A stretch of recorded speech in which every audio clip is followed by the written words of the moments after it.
Être confiné n'empêche pas de rêver. Parmi tous ces reproches bien étranges que j'ai pu lire adressés à certains films, tant par la critique journalistique qu'universitaire, il y en a un plus que les autres, systématiquement prononcé avec une fracassante autorité acquise, qui m'a toujours plongé dans des abîmes de perplexité. C'est beau, mais c'est vide. Cette phrase m'a toujours interrogé, car sous ses airs innocents d'arguments chocs prompts à clore le débat, elle défend en réalité une certaine idée, toute simple, qui change tout. La beauté cinématographique n'est pas porteuse de sens. Elle ne transmet aucun message, n'est le relais d'aucune pensée. Elle n'est que le simple apparat d'un propos qui existerait déjà, ou non, dans le film. Elle devient donc de fait parfaitement inutile, puisque c'est le sens qu'il faut privilégier, et qu'elle n'est pas une condition de son existence.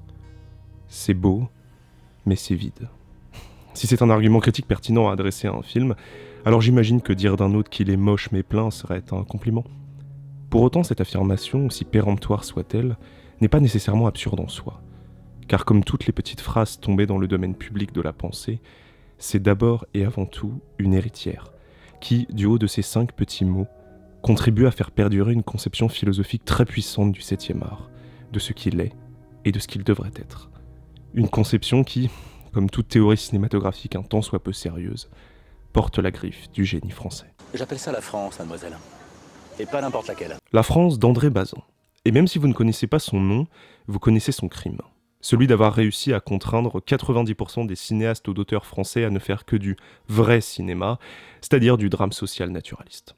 André Bazin, c'est un critique cinéma d'après-guerre qui a en effet joué un rôle majeur dans la révolution artistique qu'a constitué le cinéma de la Nouvelle Vague, notamment en fondant en 1951 une revue, somme toute assez obscure, que l'on appelle, si ma mémoire est bonne, les Cahiers du cinéma, revue qui va très rapidement devenir le porte-étendard d'une nouvelle génération de cinéastes français aux idées singulières et tapageuses.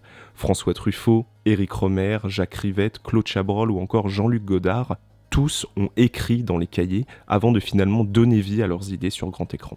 André Bazin, quant à lui, ce pas, il ne le sautera jamais. Et c'est par l'écrit qu'il contribuera à cette révolution artistique, notamment à travers une célébrissime anthologie d'articles de réflexion sur le 7e art, publiée en 4 volumes et sobrement intitulée « Qu'est-ce que le cinéma ?» Ce qui, ma foi, est une excellente question. Et la réponse qu'il y apporte peut se résumer comme suit. Et j'ai bien dit résumé, parce qu'alors la pensée d'André Bazin, c'est très long et très compliqué. Bazin considère l'ontologie, c'est-à-dire la réflexion philosophique sur ce qui nous constitue en tant qu'être, comme le fondement même de l'art. Or, pour que l'homme, face à l'œuvre d'art, puisse s'interroger sur ce qu'il est, il est impératif qu'il puisse s'identifier le plus possible à ce qui est représenté. Et donc, que l'œuvre d'art soit la plus fidèle à la réalité possible. Pour lui, la dynamique générale de l'histoire de l'art est celle d'un mouvement perpétuel vers toujours plus de ressemblance, vers toujours plus de fidélité au réel.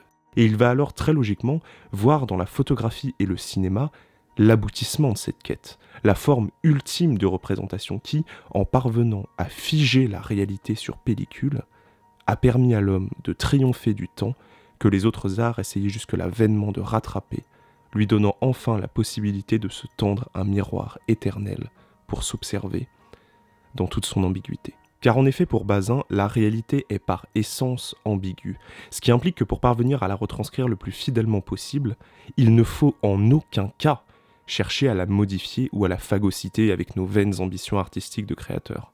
Tenter d'intervenir sur le réel, ça serait le modifier et donc le trahir, empêchant ainsi la réalisation ontologique de l'homme s'explorant à travers l'art dans toute son éternelle ambiguïté. Bon, sur le papier, t'as envie de dire pourquoi pas, mais concrètement, qu'est-ce que ça veut dire ? Ça veut dire qu'un cinéaste est soumis à une fidélité absolue au réel tel qu'il est perçu, et que toute intervention artistique qui viendrait rappeler au spectateur le caractère cinématographique et donc imaginaire de ce qu'il regarde est interdit, jusqu'à la simple coupe dans le montage. Quand l'essentiel d'un événement est dépendant d'une présence simultanée de 2 ou plusieurs facteurs de l'action, le montage est interdit.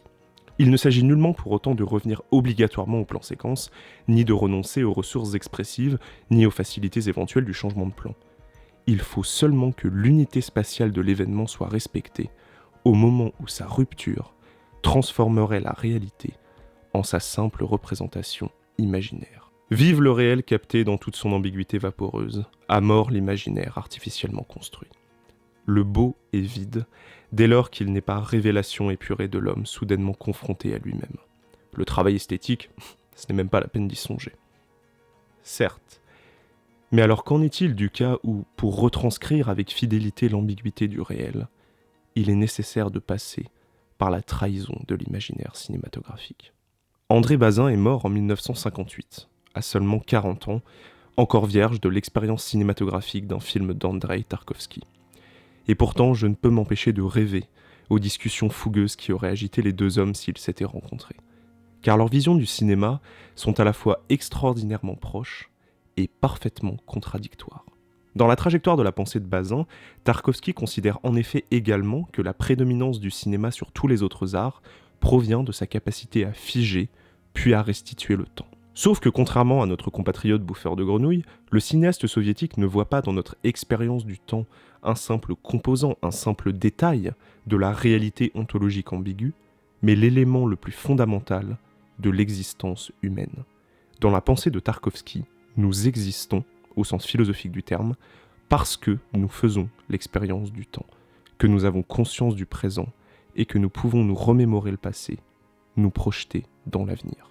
Et c'est donc très logiquement que pour lui, faire de l'art est une façon pour l'homme d'essayer de se soustraire à la force immuable du temps, pour le domestiquer et finalement, n'y étant plus soumis, pouvoir l'expérimenter à sa guise. Nous allons au cinéma pour faire l'expérience du temps. Et ça, mine de rien, ça change pas mal la place du cinéaste dans le processus. Parce que l'expérience humaine du temps, ce n'est pas quelque chose que l'on peut se contenter de capter passivement en foutant une caméra sur un trépied et en attendant que ça se passe. C'est un phénomène purement sensoriel, que tout le monde a déjà expérimenté, tout en étant incapable de le décrire.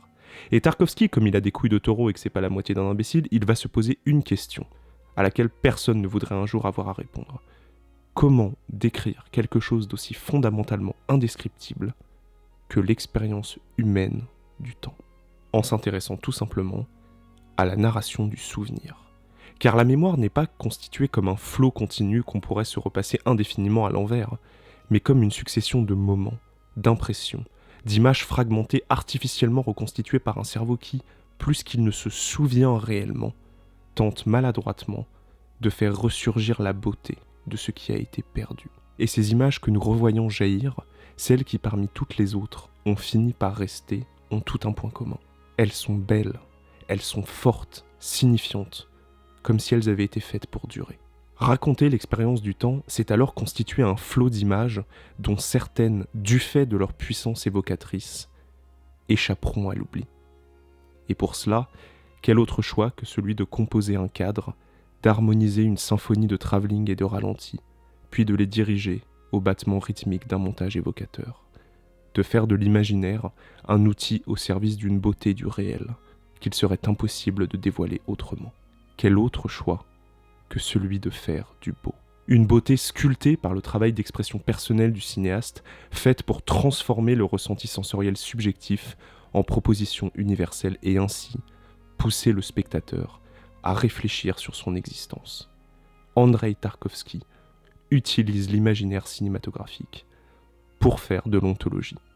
Quand je vous dis que le débat avec Bazin aurait été incroyable, une époque bénie où la beauté enfantée par les apparats cinématographiques et le sens du réel imprimé sur pellicule auraient marché main dans la main, ensemble, tel un vieux couple éternellement amoureux face au soleil couchant.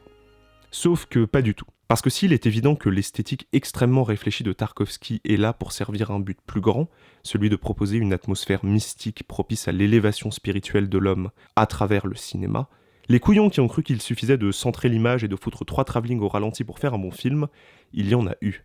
D'autant qu'avec le gigantesque succès d'estime du cinéaste soviétique, le pur travail esthétique au cinéma était désormais officiellement adoubé en tant qu'élément narratif à part entière, bien loin des expérimentations surréalistes auxquelles il était habituellement cantonné. Et c'est ainsi, avec la tranquillité insidieuse du serpent se glissant dans le berceau du nouveau-né, que le beau fut avalé, digéré, souillé par les sucs des cinéastes sans talent, et devint le joli, à nouveau digne d'être méprisé. Il faut dire que les années passant, la lourde installation préalable nécessaire pour faire du plan de cinéma un objet de contemplation s'est peu à peu allégée. Les caméras se sont miniaturisées, tout comme la machinerie nécessaire à leur mouvement. Les pellicules sont devenues de plus en plus sensibles, de plus en plus correctibles aussi. Les effets spéciaux ont amorcé leur révolution et la numérisation du montage et de l'étalonnage ont fini de rendre le travail de post-production presque enfantin. Que reste-t-il alors de sublime dans le travail de composition lorsqu'une image se repositionne numériquement en 3 clics pour respecter une règle des tiers qui aurait été foirée au tournage et que des artistes sans propos à délivrer se couchent paisiblement, satisfaits d'avoir pondu une jolie image. Si la beauté esthétique est accessible à tous, réalisable par tous, alors elle n'est plus l'outil d'expression de personne. Elle n'est plus de la mise en scène. Elle est le refuge de ceux qui n'ont rien à nous apprendre, de ceux qui feraient mieux d'aller réaliser des pubs de parfum. Car la meurtrière de la beauté, la voilà, la publicité. Celle qui a fait de l'image esthétique un relais du consommable, du périssable, une prisonnière du temps, bien loin de l'éternité ontologique d'un Tarkovsky ou d'un Bazin. Dire d'un film qu'il est semblable à une publicité de parfum est l'une des pires insultes que la critique est capable de formuler, le dénigrement suprême du travail d'un réalisateur. Nier le caractère artistique de son œuvre.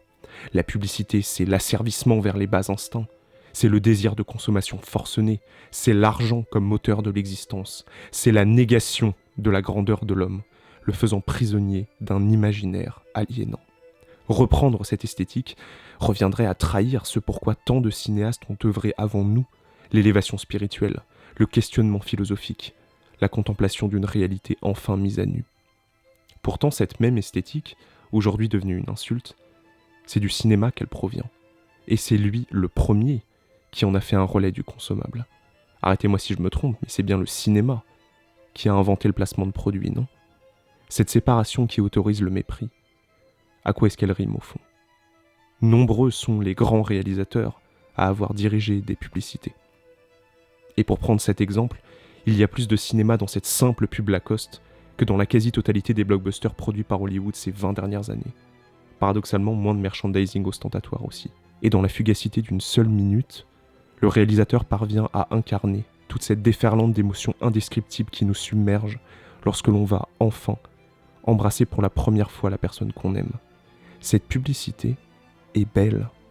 Elle est belle parce qu'elle nous parle d'une émotion que l'on a tous ressentie, sans jamais parvenir à la décrire. En tout cas que moi, j'ai déjà ressenti. Et je n'ai jamais vu une scène de film qui la racontait aussi bien. Cette publicité, je sais qu'elle a été réalisée dans un but mercantile.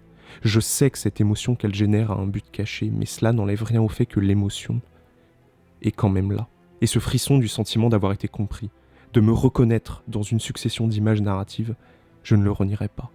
Parce que cette scène me parle, ce que cette scène montre me parle, ce que ces images viennent sublimer, raconte une partie de ce que je suis. Peu importe le but dans lequel elles ont été réalisées, elles me parleront toujours infiniment plus que la filmographie de Terrence Malick, dont les enjeux et les thématiques, aussi intéressants soient-ils, me sont complètement étrangers. Malick ne me parle pas, professe des idées que je ne partage pas, s'émeut de choses qui me laissent de marbre.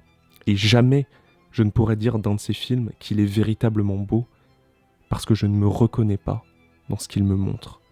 Et que la beauté, ce n'est rien d'autre que ça.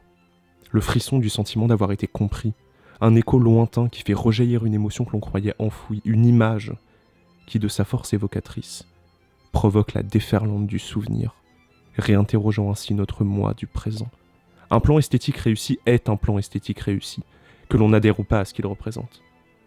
Plaire aux yeux par le travail esthétique, et ainsi plonger le spectateur dans une douce torpeur hypnotique, ce n'est rien d'autre pour un cinéaste qu'ériger une porte d'entrée vers une mémoire que l'on espérera réceptive. Parfois, le cinéma n'a effectivement rien à nous apprendre, mais ça ne signifie pas qu'il n'a rien à nous dire. Cercavo la grande bellezza, ma non l'ho trovata. Le beau n'est vide que lorsque notre passé ne nous permet pas de le combler, que nous ne parvenons pas à triompher du temps.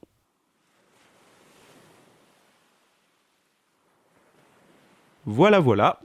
Bon, c'est une vidéo plutôt longue, assez dense et aussi assez particulière vis-à-vis de ce que je vous ai proposé jusque-là sur la chaîne, mais j'espère que ça vous a intéressé malgré tout. Il y avait beaucoup de choses à dire pour traiter ce sujet, et évidemment ça n'a pas pu se faire sans résumer outrageusement certaines choses parfois très complexes, mais qu'on aura toujours l'occasion de développer dans d'autres vidéos. En tout cas, j'espère que la vidéo vous a plu, et que même si vous n'êtes pas d'accord avec certains points de vue que je développe dedans, que ce soit les miens ou ceux des auteurs eux-mêmes d'ailleurs, elle vous aura au moins permis de renforcer vos opinions à vous, et c'est ça le plus important. Le temps est long, le confinement est interminable pour moi aussi, je vous rassure. Je suis beaucoup plus actif sur Twitter et Instagram en ce moment, donc je vous invite à me suivre pour qu'on puisse échanger sur le cinéma et qu'on puisse commenter l'actualité ensemble.